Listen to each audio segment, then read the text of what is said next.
Welcome back to On the Ground with Samaritans Purse, a podcast taking you to the front lines and behind the scenes of our work around the world. I'm your host, Kristy Graham. And many of you know that on December 10th, a powerful storm went through several states, including Kentucky, where a tornado flattened the town of Mayfield and destroyed many other towns and cities throughout the area. Our U.S. disaster response team deployed immediately. And if you want to know more about that, we covered it in a past episode. And even though it's been almost 2 months and the news cycles have stopped covering it, the people are still suffering. And Samaritans Purse is still on the ground working in many of these communities. I know that a lot of you have supported this work with your prayers and contributions, and I just want to say thank you. And I'm also excited to tell you that there's going to be a special concert on February 20th to support the work of Samaritans Purse. I recently sat down with the organizer and headliner for this concert. He is none other than Steven Curtis Chapman. I was able to talk to him about why he wanted to go to his hometown of Paducah, Kentucky, why he wanted to encourage Kentucky and raise support for the work that is happening there through Samaritans Purse. I think we all feel like we know Steven Curtis Chapman. We know that he's won multiple Grammys, dozens of Dove Awards, and received so many other honors. We know the words of most of his songs by heart. But what I was struck by today is what I didn't know.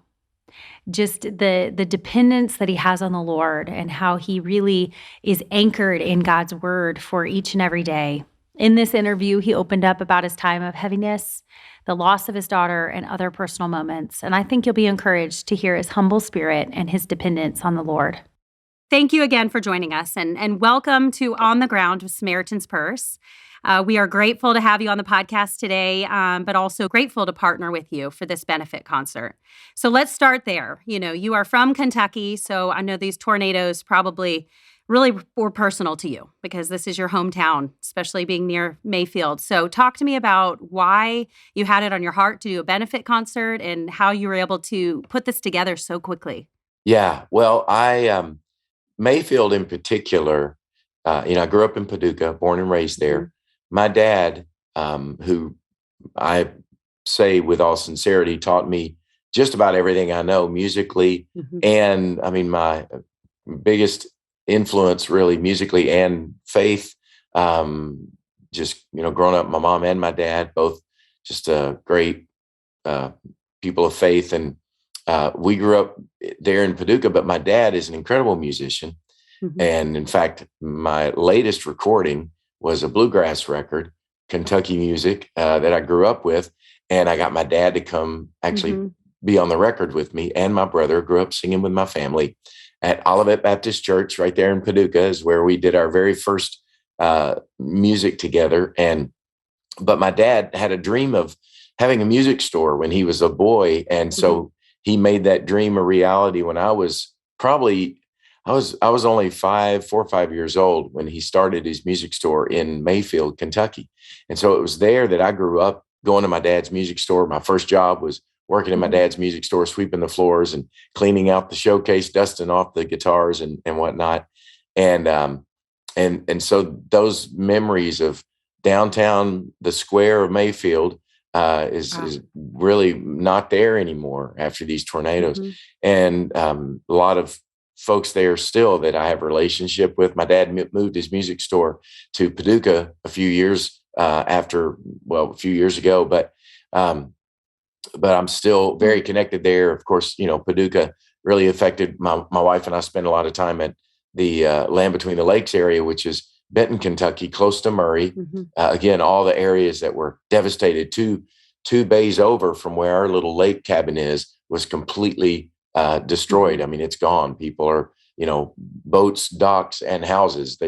Everything is gone. So we have not been back there to our cabin since all of this happened, but I'm sure we'll continue to experience and see that as we get to spend some time there this summer. So anyway, all of that to say, my heart was very heavy for, my family and friends and the folks there, and just such a connection to that area. I mean, it's where I came to know the Lord. I remember Mayfield being the place where my dad and we as a family walked into a concert that was going on a guy named David Wilkerson, who had the David Wilkerson Crusades back in the day, wrote the book, The Cross and the Switchblade, and had a tremendous impact on a lot of folks in the church back, particularly in the 70s.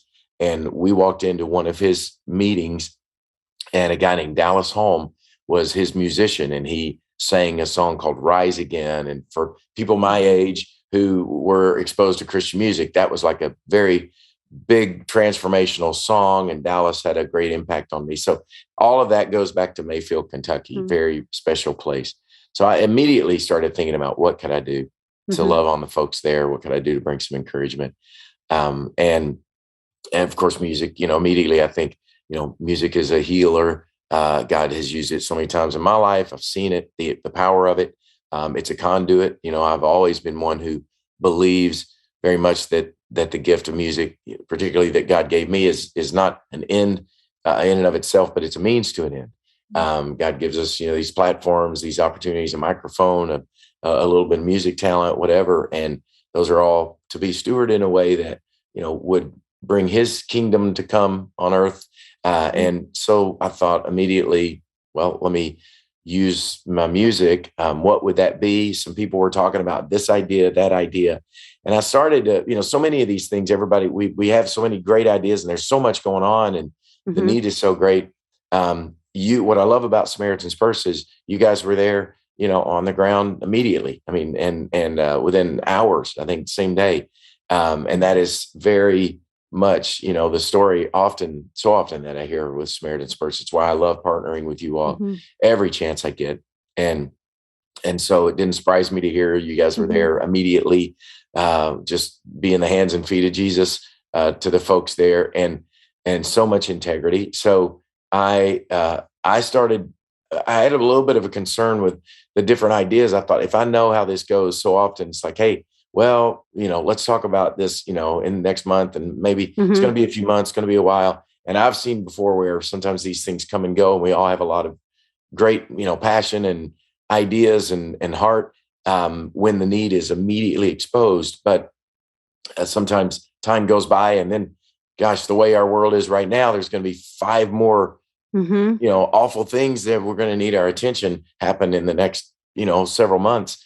So I called my manager. I said, look, if we can find a place that we can do this in Paducah, I know the folks at Heartland Church. I grew up going to concerts myself. Some of the places where I first was exposed to the power of music combined with the gospel, right there in Paducah. And I said, let's just go there. Let me call some friends. Let me just see if I can gather some people together. And maybe I hope all these things happen that are being talked about, and I'll participate where I can.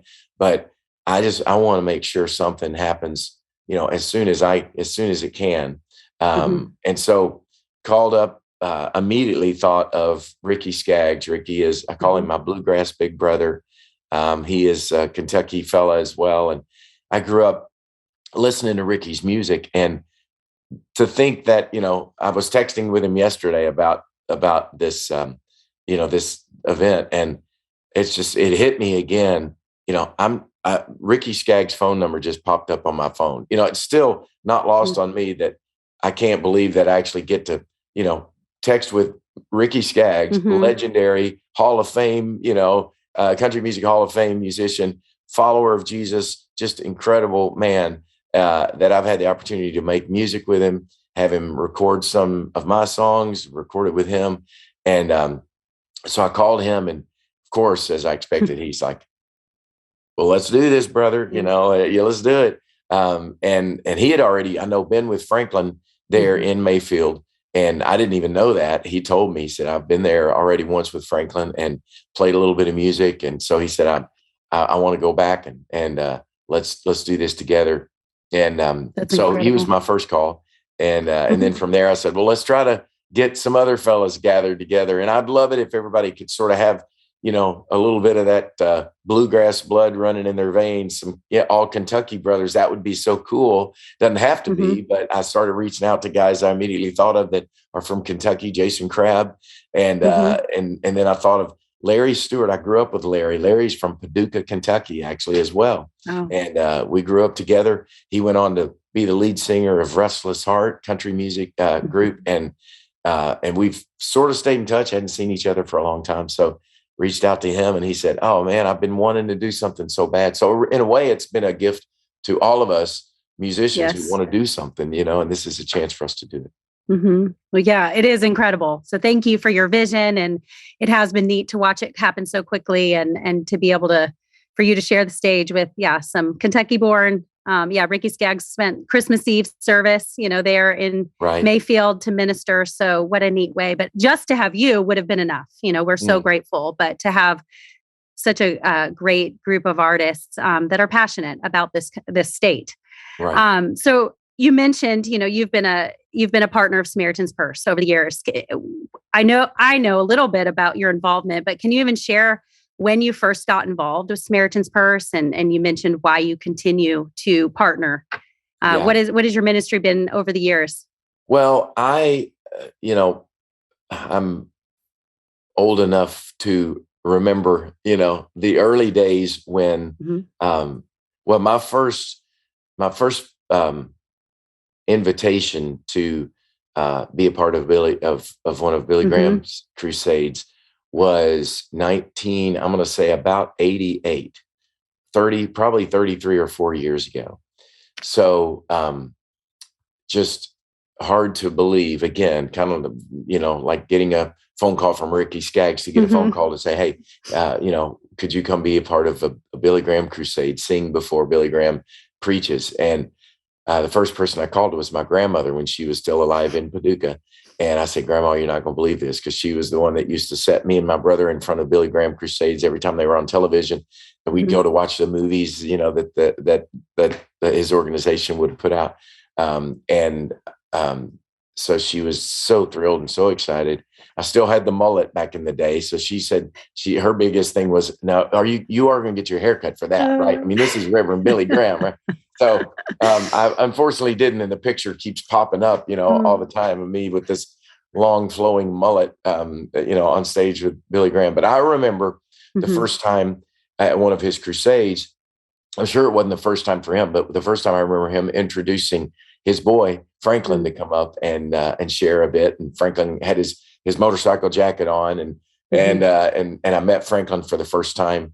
I remember hearing about Samaritan's Purse and just the great work that it was already doing. And so I honestly can't remember the first time I got involved. I know one of several, because anytime anyone from, Billy Graham's organization or Franklin or Samaritan's Purse call, I'm just like, move heaven and earth, and I want to be there. I'll do whatever I can because of the integrity. And that is what, we as the church, as Christians, are so grateful for the work of, all that, that Billy Graham's organization and Franklin and Samaritan's Purse represent, is integrity in our world, which is so desperate for, integrity particularly in Christian care. And it's the work we do with that you mentioned, of adoption, with our work with Show Hope. Integrity is just at the very top of, of the page, of every page of, if we're going to do this, in the name of Jesus, we have to do this with integrity. And so knowing that about Franklin, about Samaritan's Purse, I know several years ago, when the hurricanes devastated Houston and Texas areas, I had the privilege then of partnering with Samaritan's Purse. I had written a song called "Til the Blue Returns to Your Sky," and wrote it just watching the news coverage. And, being so, my family and I, many know our story, devastating loss of our youngest daughter, almost 14 years ago now, 13 years ago, 2008, in a tragic accident. And so knowing that depth of just complete despair, when you feel like, I don't know if we're ever going to smile again. I don't know if life will ever be anything but just feel hopeless. And if it'll ever, if we're going to ever crawl out of this darkness, and to have had people come around us and say, "You know what, until that, we believe that day is coming. that Mhm. we will taste and see the goodness of the Lord, not only when we finally get home, but that we're going to actually see the Mhm. goodness of God in the Mhm. land of the living, as Psalms Mhm. promises us. That I believe that's what Samaritan's Purse represents. Mhm. They say, we're going to come, and in this place of darkness and hopelessness, we're going to show you the goodness of God here in the Mhm. land of the living, which is a broken place, and Mhm. place filled with, Jesus said, in this world, we're going to have trouble. And that's why Samaritan's Purse exists. It's why Show Mhm. Hope exists. Mhm. We believe there's a day coming when, the words of tragedy and pandemic and tornado and hurricane and grief and cancer and all those words, orphan, are going to be erased from our vocabulary. That is the Mhm. hope of the gospel. But until that day, Samaritan's Purse Mhm. exists. Obviously, preaching to the choir, this, but Mhm. to say, this is what the kingdom of God Mhm. that is coming looks like, right now. Mhm. Heaven in the real world, as a songwriter Mhm. once said a Yes. few years ago. I wrote that song, and so so every chance I get, Mhm. I partnered then, and I know, through the years we've been able to do, several things together. Mhm. Just grateful for that Mhm. opportunity to partner with you guys every Mhm. every time I can. Well, we are so grateful. And yeah, you are the perfect person to minister to people after loss, because you're Mm, right. So many in Kentucky, and, they lost family members. I mean, there are, especially, Mayfield was hit really heavy. They've lost yes, loved ones and their homes. And you know what that's like to grieve. I love Mary Beth's book. I read it years ago, give it to so many people, but I thank you for being so authentic in your grief, and in your struggle, but showing how the Lord worked in your crisis, and He has truly been a blessing. You've been a blessing. And I know this pain will never go away, yeah, but you're showing people how to look to hope, because I don't know how people do it without Jesus. yeah, So thank yes, you yes, for, this concert, for you to be able to share. And you've kind of given hope and encouragement, but what would you say to people that they're just reeling and they're trying to rebuild? Do you have any scriptures or anything that the Lord gave you in your time to comfort and encourage people that might have lost everything? yeah. Well, I actually read it this morning. Mm. Again, because as we know, we love to tell our stories, especially, in our Christian communities, of victory, and, that was then, now I have the victory. Mhm. And I am on this journey, as we all are. And these kinds of, devastation, trauma, all the things that it leaves behind for us, tangibly. I mean, when we lost our daughter, it was shortly after. Well, it was actually, no, I'm sorry, it was only days before. It was May 21st of 2008. It was around May 13th or 14th. We had been in China. We were on our way home from China. Mm. We'd been there doing some ministry and some work, and we're on our way home when the earthquakes that devastated China. I mean, it was just massive loss of life, and entire cities just disappeared. Just were devastated. And it was for us, as we began to just kind of sift through the rubble of our own, what felt like a devastating earthquake Mhm. to the landscape of our life and our family, and all that we knew. Um, those things don't, you rebuild, Mhm. as they are, and you all are in the process of there, even in Kentucky. But even as you sift through those ashes and the rubble, Mhm. and then, you rebuild, and new things come. That loss, and that pain, and the trauma, and all from that is never gone until Mhm. heaven. And I was laying in bed this morning, um, needing desperately, again, myself, the 23rd Psalm, and I was just quoting it in my head. Have been the last several days, just in a season of heaviness, and it was that passage of, even when we walk through the valley of the shadow of death, as some translations say it. I was reading several different translations, even just this morning, of when we walk through the darkest, deepest valley we can imagine, as some of the different translations will put it, that valley that is unthinkable and unbearable, as you said earlier, apart from the hope of, knowing that there is one who walks with us, who has walked it before, who can see in the shadowed valley, who can see the way, who has already led the way, who is the way, to know that is the one who walks with us. When we say God with us, God is with us and God is for us, in those darkest places. That's, I say those things, we say them so, or at least I've, being in the faith for so many years, it's hard not to feel sometimes like let me just stick this Band-Aid on that big open wound, just, hey, God's good all the time. All the time, God is good, are things that are so full of truth. And yet, I just, when you walk through this kind of devastation, you realize how you never want those things to sound like a cliche, like just let me just a bumper sticker, hey, let me just, God's good, God's for you, God's with you. Having lived it at the depth that we have as a family, when I say it comes with, with the experience of, I wouldn't be sitting here talking to you, having this conversation, if it wasn't true. And that doesn't mean I always just have a great handle on it, even myself. There are moments where, okay, God, I believe, help my unbelief. But in that journey, knowing that God, as I guess the simplest way is, I wouldn't be able to sit here and have this conversation with you if it wasn't true that God is with us and for us, even in the darkest shadowed valley, that we're walking through.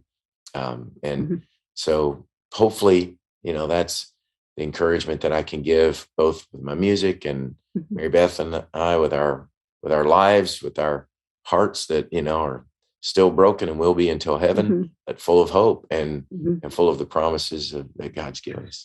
Well, thank you so much. It's so powerful. And finally, to close, we love your album, Deeper Roots. You came back to your bluegrass roots and you sang with many of your family members, and actually, as you were talking, I thought of the song you sang with your dad, I'd rather have Jesus. That is the epitome of how you can go on with grief. And so talk to me about how special it was. That was a special song to you.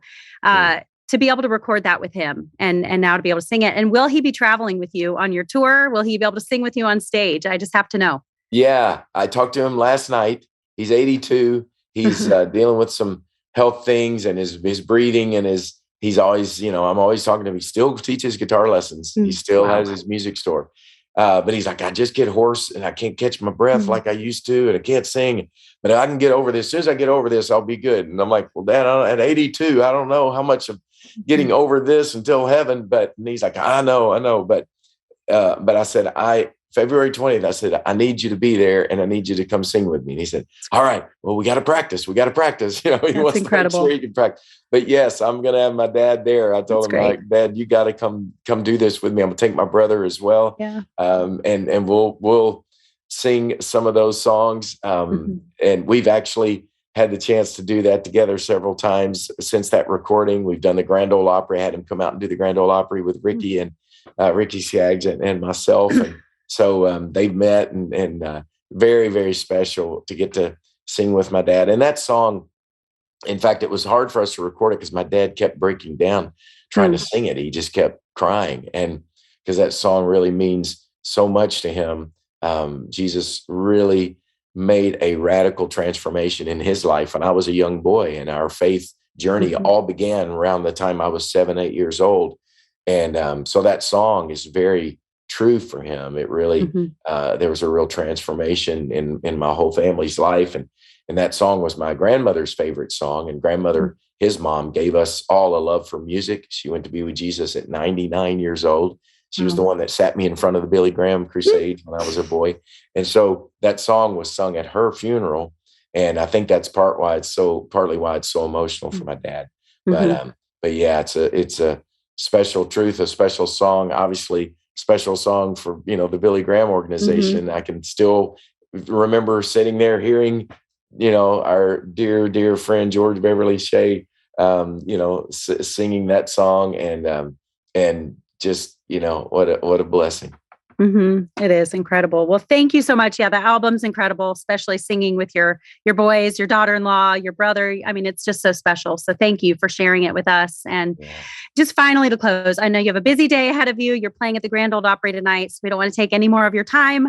But just finally, how can we be praying? First of all, as you minister to Kentucky, you know a lot of these people and their hearts and their heartbreak. How can we bring for them? But also for you, you have a busy tour coming up. You'll be the next couple months traveling the country, and so we're praying for your health and your stamina. But how can we be praying for your team as well? Thank you. Well, I'm in the process of actually writing and recording some new music. First time I've done that. Yay! Really, the Bluegrass album was the most recent, and that's a few years ago. But before that, and that was kind of a separate thing I've always wanted to do. But it's been 9 or 10 years since I've recorded an album of new music, and it's great. It's always exciting time. It's always, as we all know, anytime we strike out and say, all right, I'm feel like God's given me some things to say and share. There is a defeated yet real enemy that, throws everything of discouragement and all of that. Now, pandemics and everything else that we all are battling with in our own way. So thank you for asking. I mean, just anytime the Chapmans come to mind, prayers for the work we do is show hope, for wisdom in that. The need is great, obviously, in that work. Going through transitions, trying to figure out, as you guys are in ministry world, how do you navigate that through a pandemic and the impact that is, the impact that's been on my ministry, concerts being shut down for a season and people still, tentative about doing that. So that brings a lot of, just questions and anxiety potential, with it. So just for peace and confidence in, the fact that everything that I say are all the things that I'm usually just preaching to myself. God is faithful. God is with us. The things that I'm really good at encouraging everyone else in, I think just, remembering that for myself, for my family, for this season, even in our ministry, and trusting God with that. And yeah, just for protection for our family, for wisdom, for again, for the work that we do with Show Hope. Such great need there. This pandemic has obviously left many more children without families and without parents, and continues to, devastate, the lives of children. And so we want to keep doing the work there that God's given us. And so, yeah, all of those, all of the above. Thank you for asking, and just grateful for an opportunity to just keep. It's what a gift to get to have an opportunity to keep singing and speaking the truth, because when we hear our own voice sing it or say it or speak it, it encourages our own heart. So I'm grateful for the opportunity to just remember with you even this morning, Kristen, that these are the ultimate truths. Yeah, we're in a hard time, and our world there's so much devastation and pain and suffering and heartache. And yet we know where the story is going, and we just got to keep remembering that. Well, thank you. And thank you so much for encouraging us in our faith. And you truly are a beacon of light and hope. Thank you to your whole family. You guys are really great. So thank you for sharing your time with us. I know you have a busy day ahead of you, but we look forward to the concert and your tour. All right. Thank you. Great to talk with you. Great to talk to you. Bye-bye. Thanks so much. Bye-bye. I hope you enjoyed this conversation with Steven as much as I did. His humility before the Lord was inspiring. And to know that even on the day of our interview, he was in need of Psalm 23, just like so many of us need it today too. It reminded me that here on earth, we will always have blessing and heartache simultaneously. There will be hard days. where we're heavy and we need God's word as an anchor. And that is why we have to cling to God's word and not our circumstances.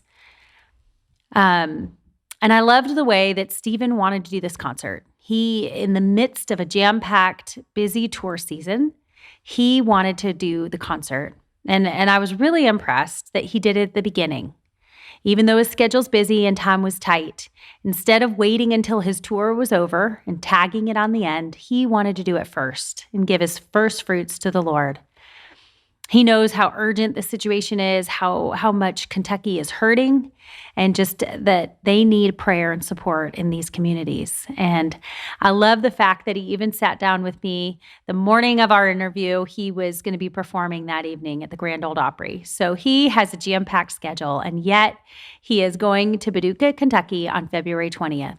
And so I encourage you to try to go to that concert. But if you can't, look on his website because he has so many shows all around the country through the month of April. So I encourage you to look up his schedule and go see him live. You will be encouraged. We will put his website in our show notes, but we'll also put their ministry, Show Hope. I encourage you, if you've never heard of it, to go to their website, hear what they're doing. They are working with adoptive families to help them with grants and financially, but they do so much more than that. They love and advocate for orphans. They counsel. They're just a wonderful organization. And so I encourage you to look them up, pray for them, support them if you can. It's really been an encouragement to me in my own adoption journey. And as we closed, he gave great ways to pray for him as he tours and the ministry that's ahead of him, and also the state of Kentucky. Thanks so much for tuning in today. God bless you.